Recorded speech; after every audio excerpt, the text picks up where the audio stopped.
Hey fellas, welcome to Jefferson's third devlog. I'm super hyped to show you all of the cool stuff I added to Jefferson. Before we get started though, my monitor arrived. It didn't take long to get here and I'm super happy. It is so epic. Here's the setup. Monday. The first thing that I needed to do was make bullets dangerous. It was pretty easy to get done in the end, but the way that I thought it would work, well, didn't. It was all around just a terrible idea to use what are called rigid bodies for this. It didn't take too long, but I ended up finding something called transform.translate. The idea is that it gets given a direction and a speed and moves the object forward. It's pretty cool.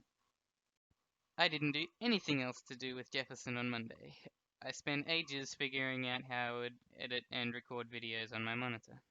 Tuesday. This is where I started getting important things done. I decided I would get right into the movement for the platformer view.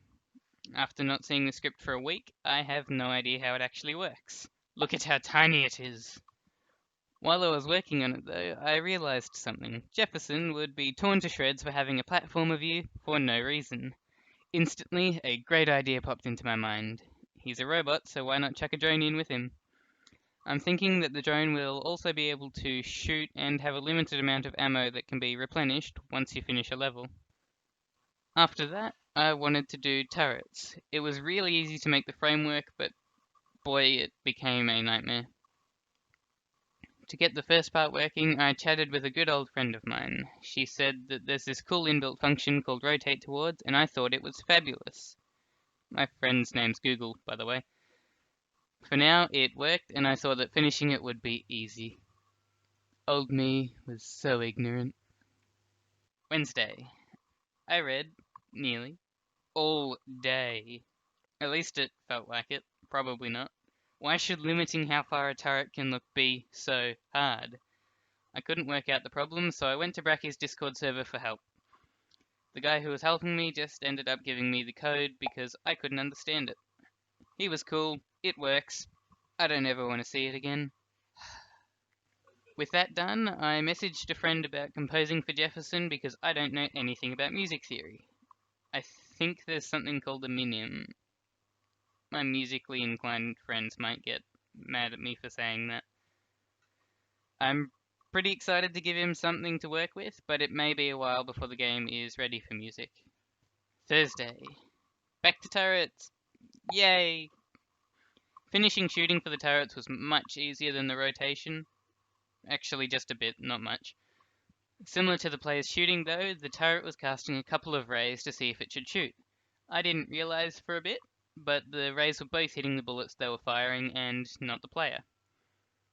I fixed the problem on one of the rays by putting the bullets in a layer and having them ignored. Totally forgot to do the same on the other one though.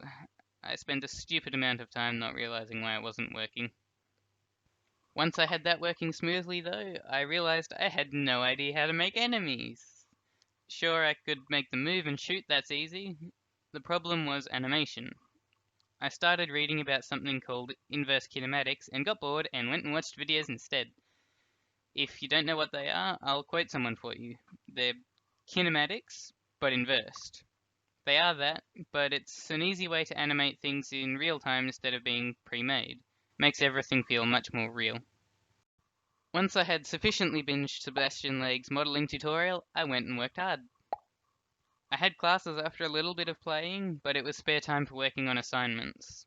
Since this is an online course though, and I'd done my assignments, I kept working hard. Friday. After a good night's sleep, I had a heart attack because I'd only partly found my answer. Inverse kinematics was still haunting me.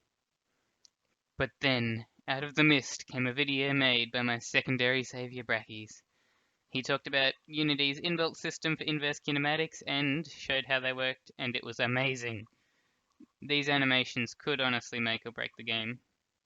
With that logic sorted out, I could go and make an enemy move. Meet Beanie Bear. You might think he's boring. You would be right, but don't say that, you'll hurt his feelings. Instead of giving him life though, I promptly procrastinated. Saturday.